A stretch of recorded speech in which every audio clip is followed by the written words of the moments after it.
I found real estate and found my passion. I wish that I had encouraged that in him earlier. I get to combine everything I love. I get to work with people. I get to help them with some of their interior design, or, when we walk into a house, see the potential of what it could be. You have to build relationship with your kids where they are, and I think that changes as they go through their stages in life. Expose them to everything, and they're going to figure out what they love. Beanies? Give me the paper.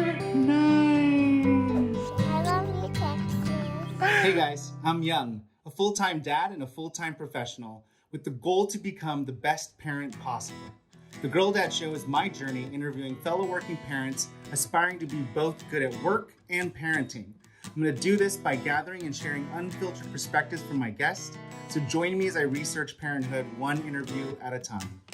This episode of The Girl Dad Show is brought to you by 212.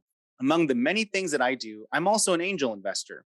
The two biggest mistakes I see founders make when they come to me for investments are one, they don't have a clean cap table, and two, they are unable to clearly articulate how my equity will dilute over future rounds, and more importantly, what my ROI will be when the company exits. It's very difficult for me to make my investment decisions without these data points. 212 solves this problem for both me and the founders. For $240 a year, 212 offers an incredibly powerful cap table management and valuation modeling platform. It is by far one of the most powerful productivity tools I've seen, and I highly recommend every founder sign up. Modeling convertible notes, safes, price rounds, pro rata, liquidation preferences, and exit events is a breeze on 212. Founders can then easily share all these complex calculations and what-if scenarios with investors and close their round much quicker. They're also giving my listeners 25% off their first year's membership costs if you use the discount code TGDS at checkout. If you're a founder or investor, you should absolutely get on 212 as soon as possible. It's an absolute no-brainer. Dilution is real and complex. Cap table management is confusing and expensive. You need to get on 212 today. What's the point of building a successful company you don't own? Jen, thank you so much for joining me on my show today. Thanks for having me. I'm so glad to have you here. It is going to be a really, really fun episode to be able to talk to you in a different capacity than we normally do. Yes, for sure. Let's jump right into it. Why don't you tell the listeners what you do? Okay. I am primarily a real estate agent here in the Austin area, but also co-owner of Heart and Homes Realty Group, which is powered by Keller Williams. So started our brokerage, I guess about 5 months ago. We moved out and started branding on our own and hiring agents. So that's what we do. That's amazing. That's awesome. And I got to know you through real estate as well. So there's a lot to unpack there. And we've had some really great stories and conversations around real estate, but also just like family and stuff. I feel like being a real estate agent really does allow you to like play so many roles for your clients. For lack of better words, you do end up being like, what did I call you one time? I said you were like a therapist, a coach, a salesperson, a negotiator. Yeah, it was pretty funny. That's what we do. Yeah. So what are some of the big... It is more therapy than it is anything else, just walking you through the process. That's right. That's right. Just like helping people through like one of the largest transactions they'll ever make, right? Yes, exactly. Nothing big. What are some of the big projects you're currently working on?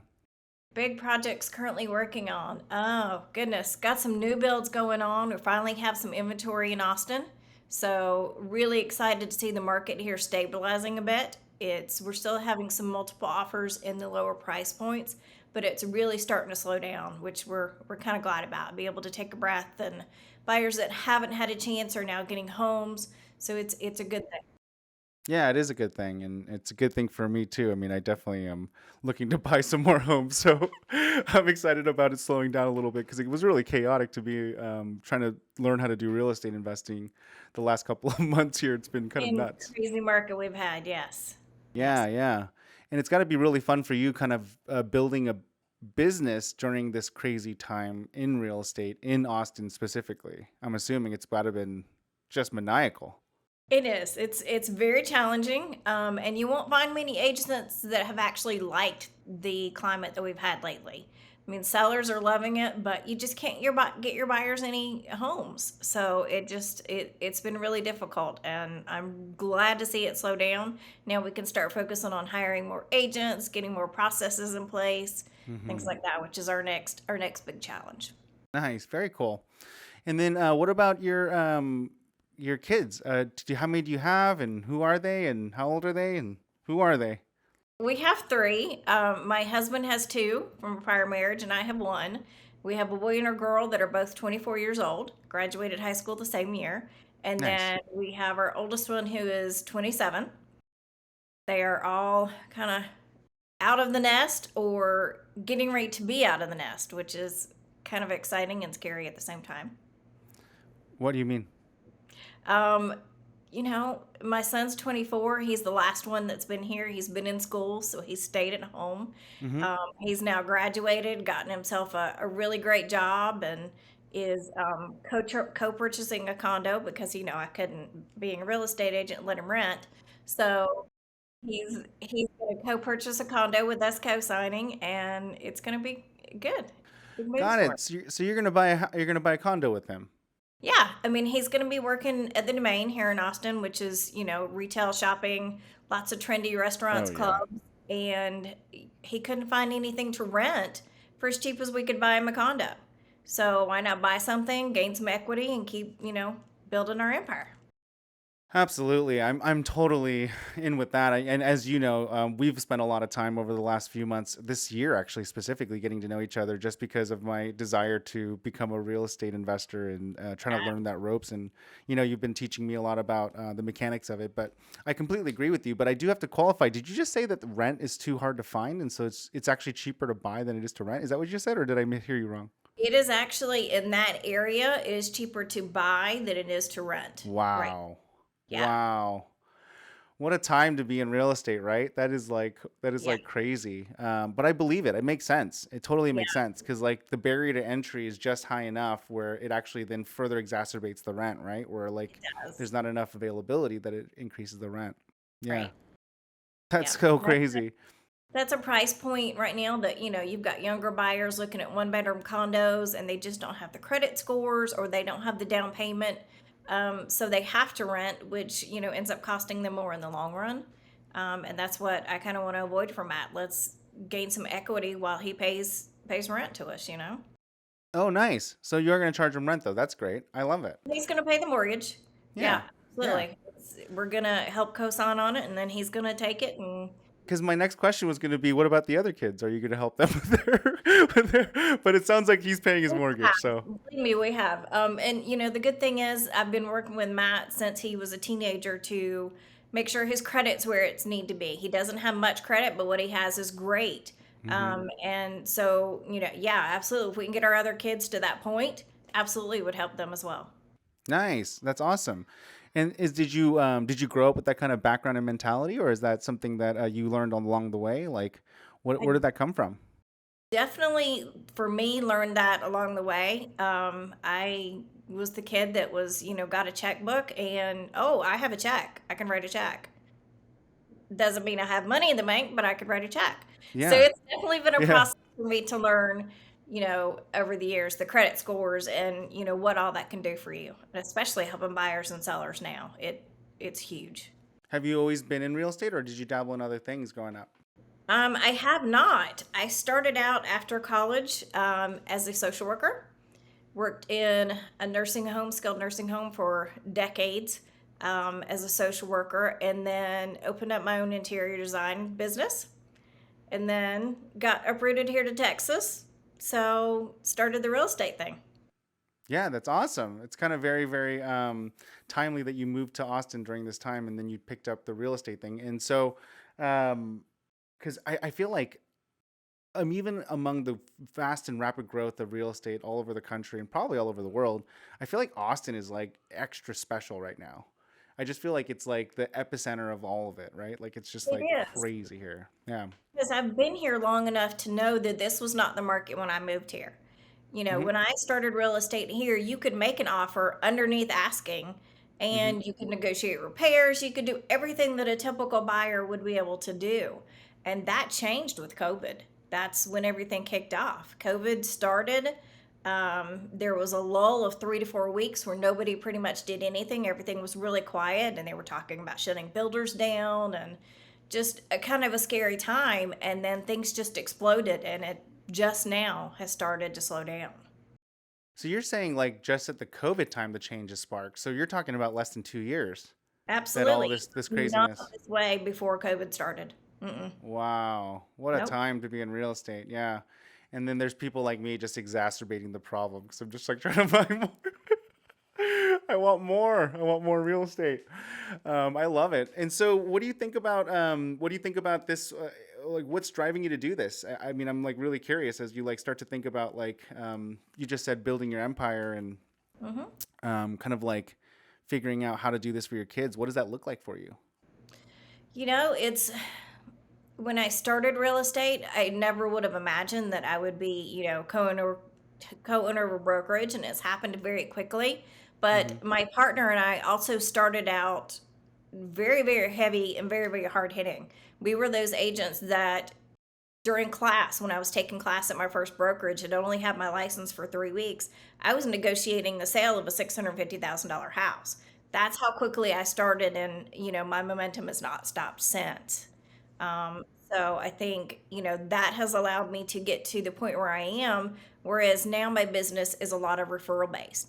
And sometimes it takes agents a few years to get to that point. So I've gotten there a bit quicker, which has helped me grow my business just as fast. Yeah, so but I guess what I'm asking is where did that come from? Where did that drive to grow so fast and do real estate come from? Because I feel like real estate, unlike most businesses, is very, very self-driven. And if in order to be successful at it, you have to like put in you have to want it first off. You have to have the motivation, and then you have to have the perseverance to stick with it because there's a lot of agents. There Hmm. are a lot of agents, and the vast majority of them don't do well. Right. Yeah, and so you know what I mean. For you to be new at it, relatively new at it, in the scheme of things, or not necessarily being a real estate family or multi generations, or doing that steeped in what I'm talking about. This kind of agents Right. that have it all in the family, coming in as almost like a newcomer and like taking it over and being successful at it, must Right. have created some level of like I don't know what's the catalyst for that. I don't know. I mean, the statistics are scary. It's somewhere between 75 and 80% of agents the first year aren't going to make it. That's right. But, like we talked before, the careers that I've had before have led me to this. It's the working with people and the social work aspect. It's the interior design, which has allowed me to juggle multiple projects and talk to people and get to know what they actually really are looking for, which is a big thing in real estate. And it just absolutely clicked. I mean, it's like I found my calling later in life, but I finally found it, and it's absolutely love it. It's a passion of mine now. And then when you were growing up with the kids, did you actually continue to work or were you a stay at home or what was that looking like for you? I stayed at home with my son until he started kindergarten, and then started working part time so that I could be there after he was out of school. Doing social work, working with teenagers, and then eventually kind of graduated to the nursing home. Um, so he does have that foundation of me staying at home, but I think he more remembers me going through a divorce and having to work full time and work overtime, and slowly getting to the point where I am now. So he's seen kind of both aspects of it. Got it. So you got divorced like when he was going into elementary school, middle school. Yep, I did. Wow, got it. And so does that have like one of those things that you're like almost like a second coming. Like you're now kind of like redoing your kids are about to leave the nest and you're like, what the hell am I going to do with my time? And maybe there's a part of that. A lot of people are slowing down at this point, and I'm not. I Yeah. found my career later in life. It really is a passion of mine because it helps me. I get to combine everything I love. I get to work with people. I get to help them with some of their interior design, or, when we walk into a house, see the potential of what it could be, Yeah. if it needs renovations. So I feel like I found my stride later in life, and I have no plans to slow down right now. It's None fun. whatsoever. It's totally fun. I love it. Yeah. Absolutely love What do your it. kids think about it? Um, they're kind of amazed that I started out and went as fast as I did. I mean, I did the same with my interior design business 3 months after I started that. I had a contract for a condo community that was 300 Wow. units to redo, their entire space after a hurricane. So that's kind of how I do things. If I do them and I love them, then I go for it. Where did that come from? What was your childhood like? Childhood, I can't say it was difficult, but there were definitely struggles. My father left when I was 3 years old, so he was not involved in my life at all after the age of three. So I was raised with a single mother who worked three jobs to support Oh, us. wow. And I say this to her often. I look back now and I didn't know that I was poor as a child because my mom never let me know that. I look back at some of the meals that we ate were so economical, but to me they were my favorite meals. They were what I looked forward to. So she never, she never had that mentality of, oh, we don't have. It's, well, what do we need to do to get to where we want to be or what we want to have? So she definitely instilled that in me. If you want something, you're going to work for it. Oh, got it.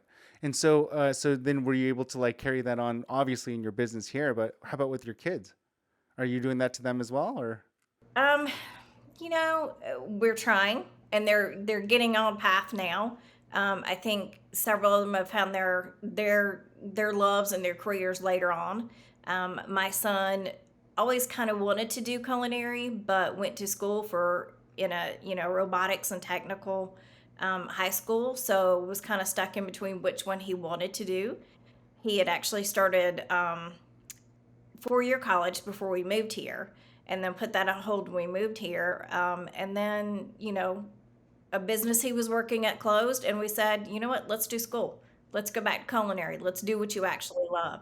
Because I can't say that I encouraged that career for him because I didn't want the long hours. I didn't want everything that comes with, but it's what he loves. So, you know, The finally food just went business. for it. It's what Yeah. he loves to cook. He loves to have people enjoy his dishes and make different things. And so, How are you balancing that though? So like based on what you want for him versus like what they want for themselves. Like what's the right mix coming at the back? I mean, you're not the back end of it, but I'm like way early on in my parenting career. So from my point of view, you've made it. You know what I mean?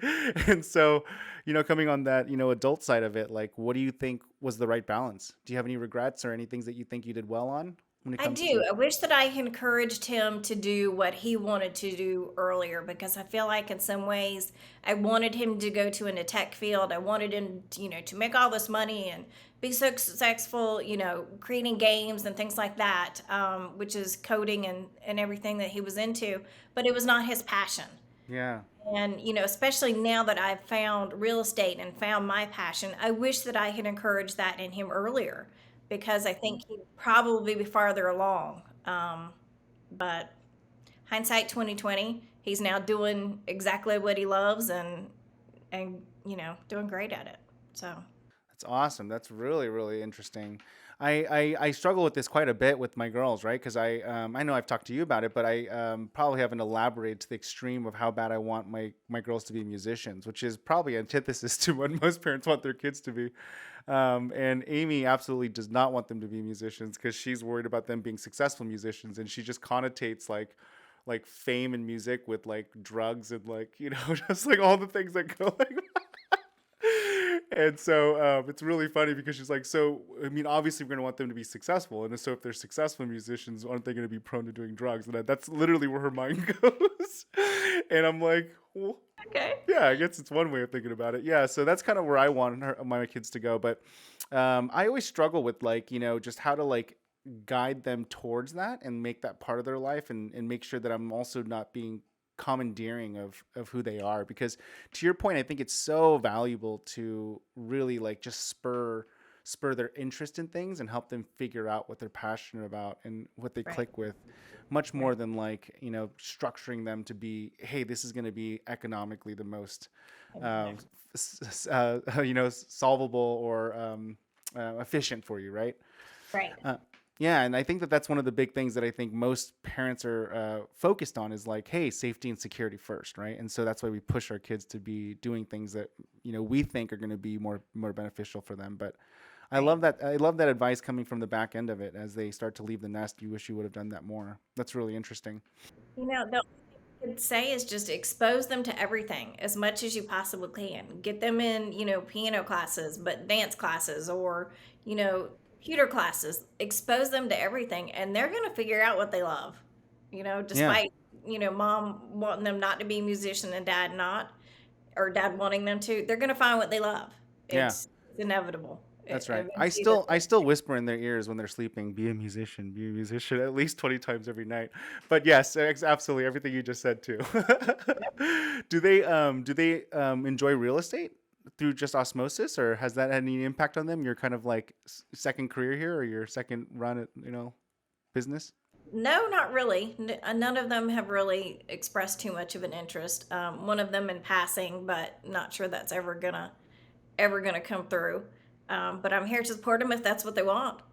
Interesting, yeah. Because I feel like there's a lot of things that I think kids will soak up in.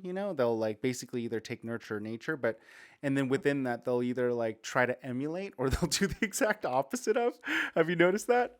I have. Yeah. And, I explain a lot of them to him, and especially going through this condo purchase with, my son right now. He wanted me, when we got back from seeing the condo, he wanted me to put in an offer like right then and right there. And I'm like, no, I'm not doing that. We have a strategy. This is how things work. And I had to explain to him why, being the first offer in is sometimes not always the best.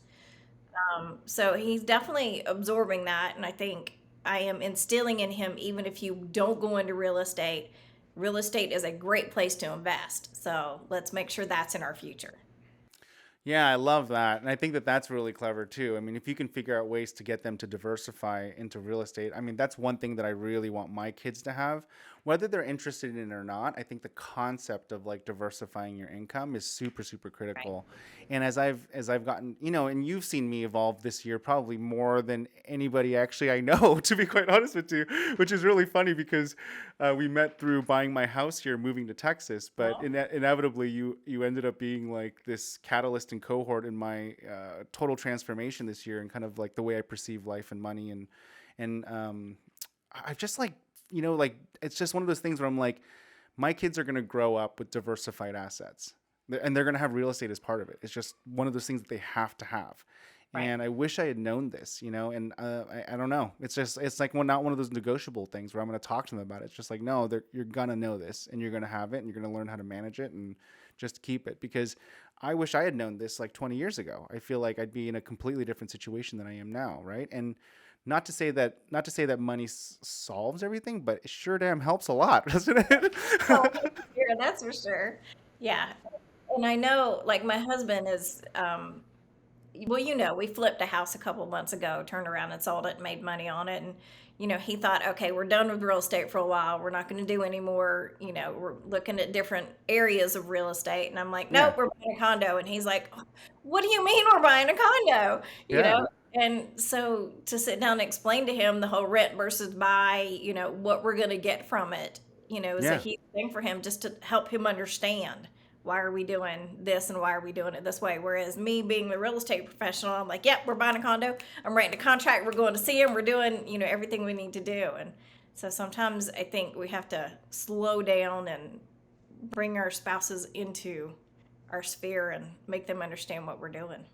Yeah, and what is that like with your with your spouse? Like what does that look like as a parent and as an entrepreneur? Like at this stage of your life, like what does that look like? It's got to be so different. You have the kids leaving the nest. You Hmm. guys are obviously spurning up a business that is growing. I mean, you're doing a lot of different things right now. What does your husband think about all this? He absolutely loves it. He keeps telling me he wants to be a kept man and he's going to retire and let me be his sugar mama. I So love it. I love it. I don't Kept want man. that. That's nice. That's his goal in life. Yeah. It's, he totally gets it. Our next kind of focus in real estate would be to buy some plots of land, have somebody build on them, sell some inventory homes, things like that. So that's the next focus. And the condo definitely wasn't expected. It wasn't something we knew we were going to do, but just looking at the numbers, it just makes sense. Yeah. Um, so we're going to have that in our portfolio, and whatever comes next, we'll tackle, because I'm excited, just like you. I'm very excited to build a different diversity of things that we've got going on. Yeah, and I love that you called out the numbers thing, right? Because like what I've learned in this short span of like, 7 months, 8 months that I've been doing real estate is that you cannot get at all emotional about it. And I mean, right now I'm not at that point, right? I still like, even though I know logically that I can't get emotional, I still am emotional about it. Like it's inevitable, and I'll have to keep doing more reps to completely detach myself from the emotion. But the it's so important that you really treat it as like, do the numbers make sense? It needs to be like that, and obviously it's really hard to, because we're emotional creatures as human beings. But Right.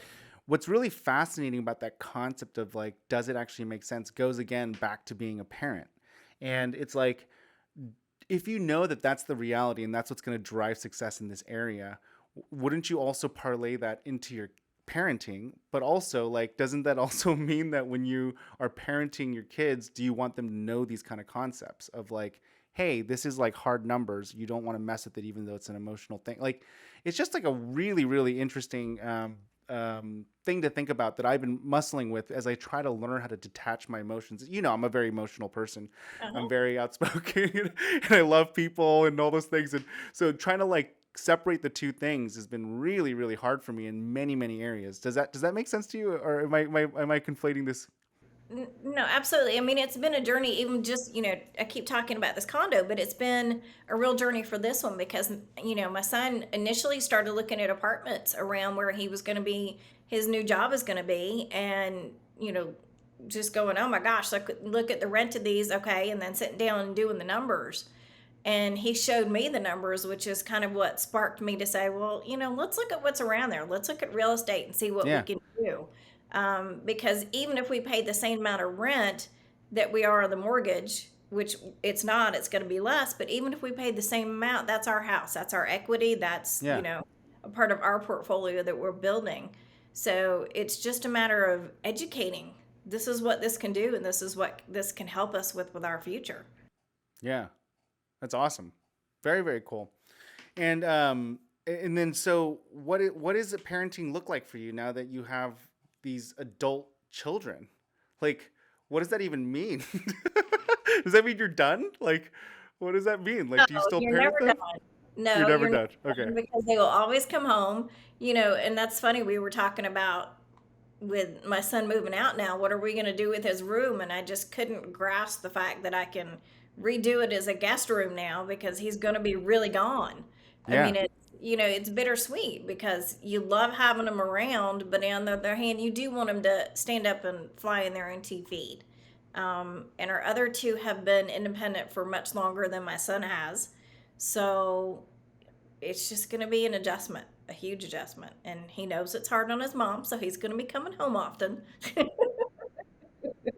And That's it's a awesome. balance with each kid. I mean, one we talked to lives in Florida, and we talk to her on the phone every couple of days. The other lives here in Texas, so we see him once a week. So it just, you have to build relationship with your kids where they are, and I think that changes as they go through their stages in life. So Yeah. What stage is the one before this, and what stage do you think that you're in right now? right now, one of them is very secure. Our daughter has known what she wanted to do since middle school. Oh, Um, wow. so she has been very set on exactly what she wants to do, has gotten a full time job doing exactly what she wants to do and what she loves. Wow. Our oldest son has struggled a bit. He's not sure where he wants to end up or what he wants to do. He knows he's a hard worker and he knows he's smart and he's good at managing things. So it's all about finding that opportunity for him. And now my son has found his way. So, hopefully we've got one more to struggle to get, him on his goals or get him on track and where he needs to be in life. But two of them are doing pretty, self-sufficient now, which is, again, it's bittersweet because as parents, we want to be there, we want to help, we want to Hmm. do, and they just require less and less as they get older and more settled. Yeah. And so then you switch the stages to being more of a relationship, more of like a friendship, I Yes. should say. Yeah, it's definitely a different relationship because now we're still educating, they're still learning from us because they're just learning about different things. None of them have, until they got to that point, had paid rent or paid bills or, Hmm. dealt with applying for jobs. These are things that you grow through. And, even my son, the difference for him is, getting out of high school and looking for a job, he was basically begging people, okay, you need to hire me. I need a job. I need money. And now that he's got schooling and experience and, everything under his belt, he goes in with more confidence saying, I've got this. You're going to want to hire me, is his Yeah. attitude now. Yeah. So just seeing them go through those stages and being able to help them through the different stages, because your parenting's, like I said, it's going to change based on their needs. Right now, where your girls, you're doing everything and anything, and as they get older, what you're going to teach them is going to be different. Yeah, that's right. And I'm not there yet. I don't think. I mean, right at this point, they're very very open and needing of direction and guidance and kind of like emulating and the copying what I do. And I can quickly see Lily starting to like formulate her own thoughts though as she becomes 5 years old and like starting to question me. And so I can already see that the stage will start changing over the next few years where she's going to want to like be her own person and like start making some of these personality decisions for herself. But yeah, it's pretty interesting to think about all the progressions of your job as a parent navigating these stages of your kids. What do you think are some of the parallels of being a good parent and being a good entrepreneur? You know, eh, I think it looks different for everybody, and that's what you have to remember. Not every person is going to be the same kind of parent because not every person has the same opportunities or relationships with their children, or, if you're struggling. I guess it depends on what stage you are in life. When I was divorced and struggling to find a full time job, my relationship with Matt was, I'm not here as much, but I'm here for you when I'm here. Um, when I'm not working, I'm here for you because you are what my job is. And now that he's moving out, it's, we're not together all the time, but when you need me, I'm here. It just, your parenting changes. Like your girls, when they start going to school, they're going to start working on relationships and friendships and how to navigate all that. So you're going to be helping them through all that. Whereas now it's, let's learn basic human ABCs, yeah. interaction. That's It right. just it just fascinates me how it changes so much throughout their lifetime. Yeah.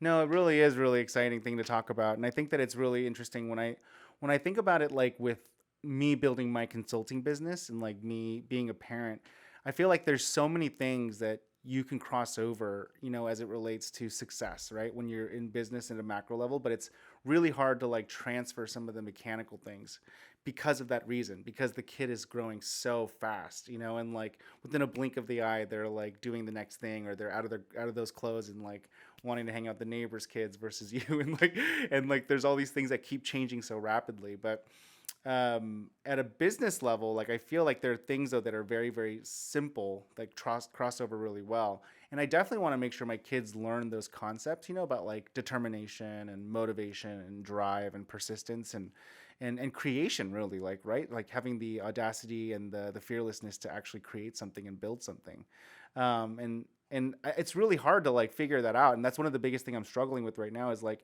how do you teach your kid that, like how do you teach that drive, you know what I mean, like because they're going to respond so differently. Yeah, I think it's you do it. I think it's definitely just seeing what you go through. I mean, our kids saw us, 4.5 years ago, pick up our lives from someplace we had both lived. My husband and I had lived, not married, but had lived for, almost 2 decades, move here for a career opportunity, and our lives have just taken off since then. So I just think it's seeing them seeing you. I mean, look at you. You picked up and moved from California, and your girls may remember some of that. Yeah. Just the fact that you moved them, but they'll learn through you that you moved them so that they could have a different style of life. Yeah. And so you're modeling for them exactly how to live their lives. If you're, you know, and this is not you at all, but if you were timid and scared to make changes and scared to jump and, make those bold moves, they would learn that. Yeah. But they're going to learn from you, like mine learned from me, that it's okay to make big jumps. It's okay to make mistakes while you're doing that, but learn from them and keep jumping, keep moving. Yeah. I'd say, I mean, learning more about your past has been really interesting too, because it sounds like it hasn't always been rainbows and sunshine. It sounds like you've had your quite a fair share of tribulations. Yeah, definitely. Yeah. Um, And it created challenges, but it also made me a stronger person. There were Totally. some things as an adult I had to work through. When your father abandons you at 3 years old, there are definitely some things that I had to that Yeah. were challenging. Um, from relationship perspective, but not even just relationships, that affected my work ethic and my, not even my ethic, but how I looked at people looking at me. Because if my thought at that point was, if my father doesn't want me, who else is really going to want me? So is this friend relationship I have, are they really wanting to be my friend, or are they just here because they are? So it always affected relationships, until I got to the point where I could emotionally work through that. And I think it affected my work as well, because no matter what good a job I did, I always wanted to do better, because do they really think I'm doing a good job? Or, you know, are they just saying that I'm doing a job? It was a huge self esteem thing I had to work through. Yeah, and I mean, and I'm not saying that's a good thing at all, but like the one silver lining is that that's probably a good indication of like, or not indication, but like a pretty good reason or category of reasons of why you're so driven. You're probably like, I mean, remember that one deal we did the other month, and I was just like afterwards, I'm like, Jen, that was that was like literally torture, like psychological warfare. That was It torture. was. Yeah, it Yeah, was. it was one of the And you worst have, experiences I've had. I've done some really funky things in business, and that was well, honestly one of the hardest things I've done in my life, closing that house. And you were like, you were cool as a cucumber. You were just well, like, yeah, it's a growing thing, because now you've been through a really, really bad one. So let's learn how to make the next ones better, you oh know? yeah. I mean, yeah, infinitely, better now. I mean, we're so much better prepared, right? Like we know, like everything. Well, I know, and I say we because you're part of my team now, amongst other people's teams. But, yeah, I mean, we're infinitely more prepared for sure. But it was really interesting to like see you persevere through it because, like, for most people going through that, like, even Mhm. the other investor that we had on that deal was like literally like holy shit, like this is crazy. Like even she was like, what is going on, like how are you guys doing this? And you and I were just like, we have to do it, we have to keep going, just have to Yeah. make the deal close, and just kept at it and just kept at it. And I was getting a little frazzled, but you were cool as a cucumber. You're like, nope, we're just gonna Had go to instead. be. I knew I'll deal with it later. I'll have some cocktails when the deal is done. But at Yeah. some point, that's my job, is to make sure that all those pieces work together and everybody stays calm and everybody stays okay, and smooth out the relationships. That's where that social work thing comes in. Yeah. It's make sure that all those, because you've got tons of different personalities. You've got title, you've got a lender, you've got a seller, you've got a buyer, and Got investors, got a developer. Yeah, everyone wants to say, right? Everyone has an opinion, and yeah, everyone's like, yeah, exactly. sometimes that's not always a great thing, but you just have to work through it. That's right. That's right. That was a really good I experience. think some of that deal was, personality, traits too, that were kind of clashing against each other. And that's another thing that we figured out quickly, that you just have to make sure that you're smoothing over those edges for everybody so that everybody can work together. Yeah, exactly. It's really, really interesting that you shared with us that you had social work experience, because I think that is very, very advantageous for you during this business, because so Yes. much of the role is like being highly emotionally intelligent and also being able to like soak it in, just like being able to like take it, because the amount of variety of personalities that you need to soak in and then adapt and like and quite frankly manipulate is high. It's very, very high. It's a very hard skill. It's a very hard skill. Yeah, and so um yeah, I think that it's really cool. And I bring that story up because I think it's like really interesting that those things can like parlay into this thing so well. And it's just a really fun story to share too. But that being said, I do want to be mindful of your time. So I do have a couple of questions that I want to ask every guest. So I'm going to switch gears a little bit and rapid fire you off my questions. Okay. Okay. What advice do you have for other parents and soon to be parents? Just don't compare yourself. Don't compare yourself to the stay-at-home mom that is at home all day long, or don't compare yourself to the mom that works all day long. Just make sure that you're looking at your situation and sometimes we can't spend all the time we want with our children. Sometimes we don't have time to do all the different activities what we want to with our children. But make sure when you're there, make sure that time counts. And I see that with you all the time. You and your girls are constantly just doing something and interacting together. And I think everybody's picture looks different. So just make sure you're focusing on your picture and not everyone else's. That's really great advice. Not only for other parents, but just like everybody. Like really, like everybody, right? Like I feel like I even need to take that advice right now, even not as a parent. Like, Don't we worry always about get. the Joneses. Worry about yourself. That's right. Worry about yourself. Do what's going to make you happy, and Yeah. and satiate your needs. Yeah, exactly. Like it's such good advice. I love that. All right. If you can go back, all the way back to before your kids were even born, and you could tell yourself one thing, what would you tell yourself before having kids? Don't forget about yourself. Don't forget about your needs and what's going to make you happy and what's going to make you fulfilled. I feel like I did that for a very long time. And again, I'm blooming with my career later in life. And I feel like I could have done it earlier if I'd remembered that. Remember that any relationship you're in should be an equal partnership. Remember that you are always important in any relationship or any activity that you do. And just remember that what you want matters. Oh my gosh, that's beautiful. Thank you for sharing that. What is the most surprising thing that you learned about yourself after becoming a parent?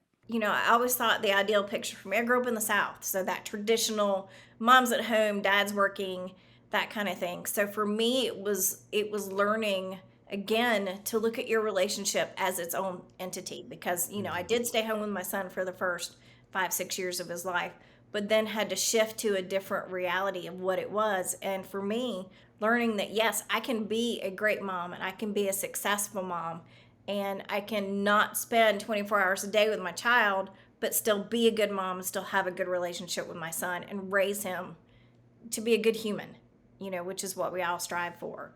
So again, just take your situation and make what you want to out of it. Just don't compare it to other people's, I think is the big thing.